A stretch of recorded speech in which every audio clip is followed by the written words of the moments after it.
Right, let's talk about the main feature of this truck, and it's the Norweld tray. When I went to pick this up from Ram, they had so many compliments on how well the tray suited the truck, and yeah, they were blown away. When they heard that I wanted to put a tray on it, they were a little, oh yeah, okay, you know, the trays don't look that good when you chuck them on. But when they got this one in the shop, they were pleasantly surprised, as was I obviously, to see how well the tray came up.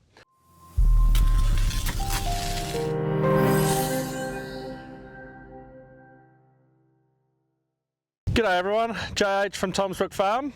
One Norweld tray wasn't enough, so I got myself a second one. So as you can see, I'm standing in front of a Ram 1500 Crew Cab Laramie, and yeah, I'm going to walk you guys around this ute and what I've done to it, and yeah, what I'm planning to do to it as well. So we're a broadacre farm just focused on cropping. We do wheat, barley and canola, and we are located 120 k's northwest of Esperance in Western Australia. So the first thing you'll notice is I don't have a snorkel on this. I did want to put one on, but this is the DT model, and apparently the DT model is the newer models of the Rams, and they haven't got things out for them yet. So things like snorkels, clear view mirrors, bull bars, like ARB bull bars, things like that. They don't have them ready yet. So I will be putting a snorkel onto this at a later date. Just obviously now it's just not got one, but that's okay. We'll struggle through. So I guess the big feature you'll see out the front, I've got the Offroad Creative hoopless bar on the front, and yeah, I reckon it looks mint with the truck. And the reason I went for this is, like I just said, the ARB do a nice looking hooped bar for the Rams, but it's the wrong model, so I couldn't get that one. So we looked into the hoopless bars, and Offroad Creative was definitely the nicer looking bar. And I went for the hoopless because they do a hooped one, but the hooped one just didn't suit the truck. It doesn't look nice, but this one here looks mint. So I'm hoping all the kangaroos, when they are out here on the farm, they'll if they do decide to get in front of the ute, they are nice and low and not up high, but that'll be something that I'll obviously have to find out for myself. So on this, you'll see integrated into the bar is a 36-inch steady light bar, and then on top, on the small hoop, you'll see we've got the 3 ARB Solis Intensity spotlights, which yeah, they are amazing. They just really light up the road, which is just fantastic. And then you'll see I've got the GME whip, because obviously I've got the 2A in there. And then down here, I've got the Bushranger 12,000 pound convert winch. So that's, I don't know much about winches, but that one is apparently a much smaller, compact version, and I've got the Wi-Fi remote as well, so it means I don't have to plug it in, although there is the option down here if I do want to plug it in. Now the good thing about the Offroad Creative bars is I've got the cameras are all integrated into it, so I've got the camera out the front, and then I've got the sensors around the sides, which are for our parking. And you'll see here you've got the steady fog lights as well, and at the moment they've just got their steady covers on, because there's yeah, not much need to have the covers off at the moment because there's no fog.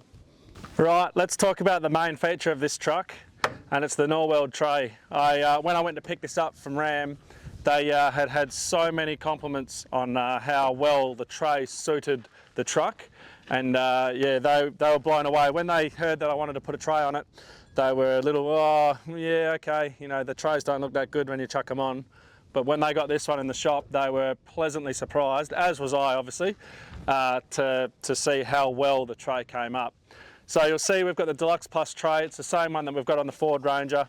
It's the second from the top. The reason for that is, you know, we've got our alloy on the side, and it's just, we're a farm, so we don't need to have the top of the range U-Butte.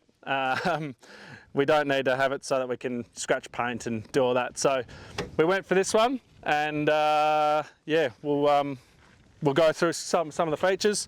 So obviously on the sides, instead of having on a typical ute, would only have the one side toolbox. At the moment I just got some ratchet straps in there, but because it's a longer ute, we've got the side toolboxes as well, which is fantastic to have these ones. Got a little bit more extra space and room.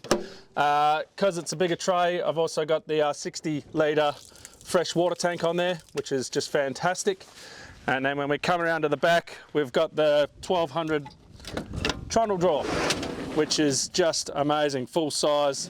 You can fit so much stuff in there, which is just fantastic. The great thing that I like about the Norweld trays is just how well everything is integrated. You've got all our reverse sensors in the back here, and then down here are our blind spot monitoring pads. So they all just integrate in nicely, and obviously just looks fantastic. The Norweld tray it comes up bloody brilliant.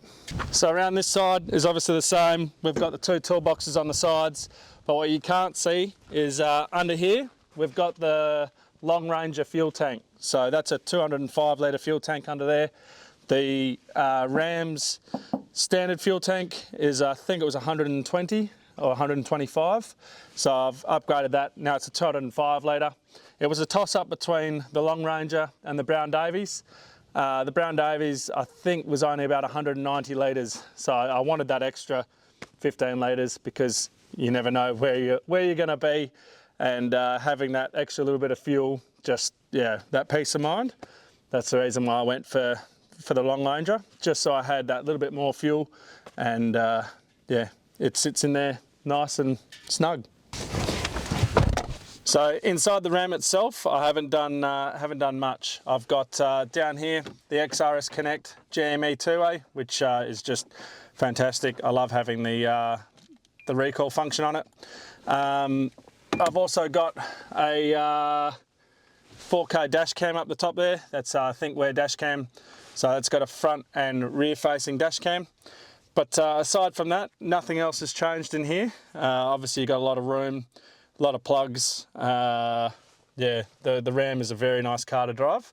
I think the biggest thing to get used to in this thing is you've got a dial instead of a gear shift knob.